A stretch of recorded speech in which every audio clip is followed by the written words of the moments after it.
Welcome back, everybody, to the Search Show 24/7, and this is the pilot episode of Fox's Gotham. So let's get right into it.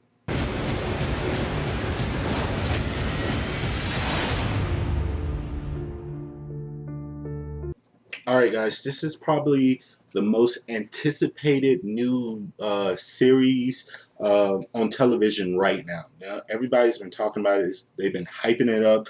Like, you can't go anywhere without like seeing a commercial for Gotham. So they've really been pushing the train for this series, and I was super excited when I heard that they were making a Gotham TV series. And the reason why I was excited is because, yes, I am a Batman fan. You know, I have the toys, I have the Joker tattoo. You know, I'm a big Batman fan. I'm really big on Batman. But what's so great about Batman for me is Batman is awesome, but what makes him so awesome is the people around him in his universe are even more awesome. You know, or awesomer. You know what I mean? So that's what I enjoy because I love Batman, but I love hell. I kind of love the people that surround Batman more than I like Batman half the time. And I was just super excited to get like a TV series that really focuses on like some of those other players in Gotham City who's not Bruce Wayne and who's not Batman, and the vocal point of this show is really riding on the shoulders of Jim Gordon, and that's what I like because he's such a prominent character in the universe that he deserves his own show, and I'm such a big fan of like Jim Gordon. So I was super excited to find out like he was going to be the focus of this show, sprinkling in with a little Bruce Wayne here and there, and like some of his rogues gallery before they were really his Batman's rogues gallery, and that's what really attracted me to this show. And really, just watching this episode, before I did this review, I saw the episode 4 times just so I can get to really understand what's going to be going on in this show. I have to say, just for a pilot, I think it was pretty good. It wasn't like the greatest pilot of all time, but I thought it was pretty damn good. And I was on Twitter last night. I was checking out some people's reactions. Some people liked it. Some people were bagging on it really hard, saying that it sucked. It had too much. But people have to understand when it comes to like new TV shows, you have to kind of give it its way first. You have to kind of let it breathe for a few episodes because a pilot is a tough thing to do because the writers and the directors and they're forced to put so much in because a pilot episode is something for these higher ups to like, okay, you got that's good, so we're gonna give you like a 24 season or episode arc. We're picking you up, so they have to put so much into these pilots and just put so much information into it because they have to get the show picked up. So I wasn't that worried about it. I knew that it was going to be a lot of name droppings, this, that, and the third. It had to be. It's a pilot for like a show about Batman that's not really about Batman. You know what I mean? So they have to do the name drops because that's what gets people's attention. So I really base like shows like this, like their second and third. That's where I really start getting critical. So I'm not going to be too critical in this pilot, but I thought it was still pretty good. Yes, it had a few flaws here and there, what I will get to.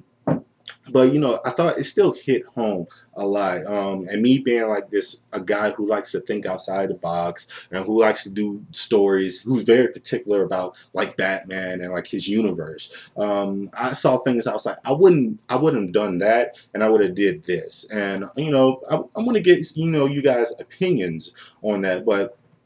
Let's get into kind of the plot of this pilot episode of Gotham. This it really shows like the young Jim Gordon. Before he was Commissioner Gordon, before that he's a early cop. He just got back from Gotham because he used to be from Gotham, but he left. He hasn't been there for like over a decade, so he's kind of brand new to the city, and he's really kind of figuring out like what's the crime is about and who's on whose side and how corrupt these cops are, because that's what's so great about Gotham. Gotham is not a place anybody wants. I hear people all say it all the time, like, man, I wish Gotham was a real place. And no, you don't. Like, Gotham it's supposed to be dirty. It's supposed to be gritty. Like it's supposed to be corrupt cops because it's just a corrupt city. And what's fascinating about Gotham and what's so fascinating about like having Gordon as the lead is it's I don't know. He's the character of him is such a well known character, and he's such a prominent character.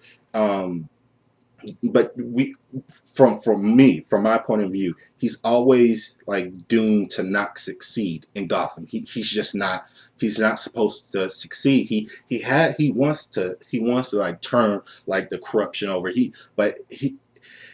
I just like his journey because he's a cop who wants to do good, but and he tries, but he's in the future. He's basically gonna.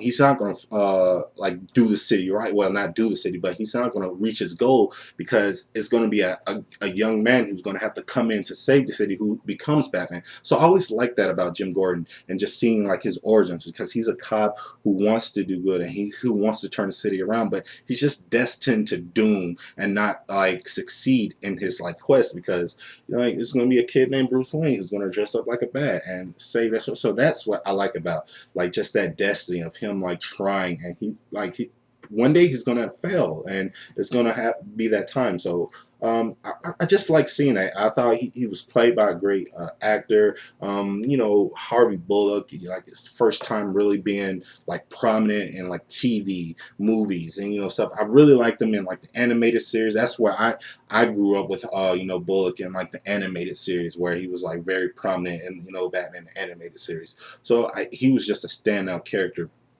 But you know, what's really good about this show is like the villains, man. Like that's what grabs people. Like you know, you have your Jokers, but like I like the fact that they didn't like show their hands with like the main one, and that's the Joker. They didn't really show their hands with it. They give you some of these like other characters, you know, and you get you know Oswald Cobblepot, and you get a brand new character, Fish Moon, and that was the one that really surprised me because that was going to be the one that was going to probably make or break the show for me because I you know I'm a pretty okay Jada Pinkett's man. Jada Pinkett Smith fan, but I'm not the biggest one in the world. So I felt like she was gonna be the one to make or break this the show for me. But man, she did a fantastic job. You know, she did a fantastic job. She had this one scene where she's talking to her like Bullock on the phone, and she's all nice and stuff, and he's like, "Yo, I don't have to come after you if you kill my boy James, so you have to let him go." And she's like, "Okay, I got you." And she tells him to put the phone on to her like her henchman. He gets the phone and she immediately switches, like does a 180 and says, "Yo, he talked crap about me, beat his ass now," you know. And that's what I like that fierceness, and she's not afraid of anybody. She's like this up and coming like crime boss, and she wants to take out the big dog who's Falcone. You know, she's setting her like she's the young cat trying to get up to the big dog, the old dog, and like take him off. So you know she's plotting and scheming, but you know she has like this assistant played by you know Oswald Cobblepot, who's destined to be you know the Penguin, and he sees like his opportunity to shine and stuff, and he was played great and fantastic. And you know he was kind of sympathetic, but you know he was a slime ball, he was a little snake, and he'll do anything to just get over and stuff. And he kind of like rats her out and kind of bites him in the ass, and that's just to see his kind of like origin stories played out in this different way with a brand new character with Fish Mooney is I thought was very very fantastic. One thing about like this episode I didn't really like, but I understood because like I said, it's a pilot episode, so they have to cram so much into it. I didn't like the fact that they killed off Bruce Wayne's parents in the first episode. For me, like we already know Bruce Wayne's parents dies and stuff. He becomes Batman. We know that. We get that. I know that. But I would like to see like a show now I'm gonna probably contradict myself a little bit because I didn't like it, but I liked it because of how it played out. But for me, I would have kind of kept them alive until like episode 5, just so you get to really know Martha and and Thomas Wayne. You know, just I want to get to know them. So when they die and when they're destined to die, you really feel like that dramatic weight, and you feel like why a kid who watches his parents die in front of him would like dress up as a bat and start kicking people's asses. I would like to just see them like kind of hold off on the death scene just for a few episodes, maybe like episode 5, and then kill them off. That way you just get to know the Waynes a little bit more, you know what I mean? But I understand it's a pilot, they have to kind of cram a lot in, but that's just my opinion. So what do you guys think about like that? And what do you think, would you like to see that, just have them like kind of play out the Wayne storyline just a little bit, so you get to know them, so you can feel a little bit more? But it still looked great. Like the whole like crime alley and murder scene was perfect, right out of comic books. The pearls and everything.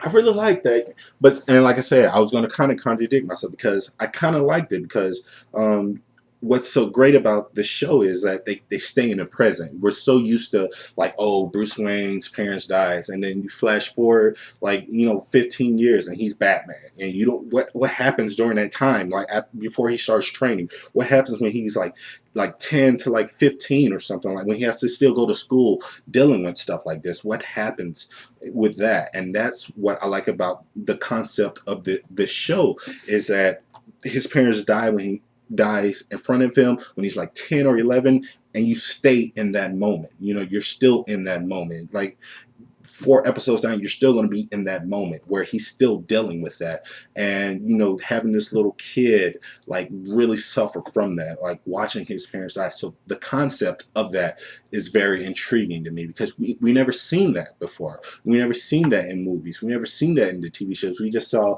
the kill and then he jumps, he's Batman. You know what I mean? We never saw like the in between. We got a little bit of it in like in the Nolan universe with Batman Begins. But he was damn near an adult when he went off and trained with Ra's al Ghul.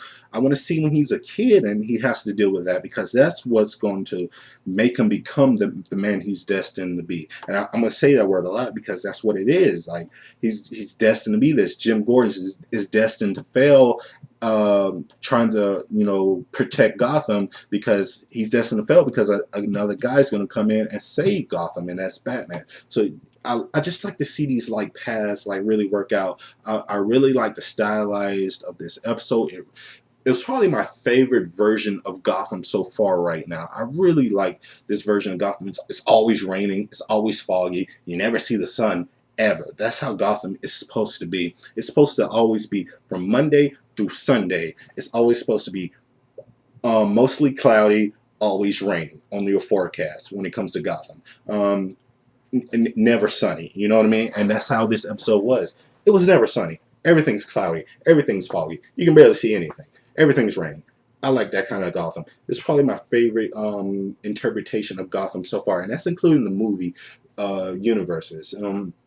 So I'm really excited to just get these episodes like in my system. I was super excited when I heard about it. So far it hasn't really let me down. I had a few little quibbles here and there, but nothing like too bad, nothing too much. I understand that they had to name drop some of these people, because what's so interesting, like I was talking to a friend, a coworker of mine, and it was like, man, the episode was pretty good, but they did too many name drops. I was like, yeah, you think that because we're Batman fans. We know who like Oswald Cobblepot is. We know who Harvey Bullock is. We know who James Gordon is. We know who Barber is. We know all these people. We know who Poison Ivy is. We know Selena Kyle. But to like the regular people who don't read Batman, who don't have like tattoos of him, who don't like buy the comics, who don't watch the movies 24/7, like they don't know none of these people. So the writers have to do all these name drops, because they don't know these people by their real names. They just know them by their villain name. So if I was with another friend yesterday, and he was like, well, who's Oswald Cobblepot? And I looked at him and was like, you don't know who he is? That's the Penguin. So when they came into the episode, it's like, oh, you walk like a penguin. He's like, oh, I know that guy now, because he only knows the villain name. He doesn't know the real name. So I understand why they have to do all these name drops. So overall, what did you guys think about this episode? Please like this video, comment, subscribe. Tell me what you thought. Please go to my Facebook page. Please press that like button. Please subscribe. I'm really begging you, please. I'm doing more videos. I got a brand new camera. So as always, this is the Search Show 24/7. Be easy.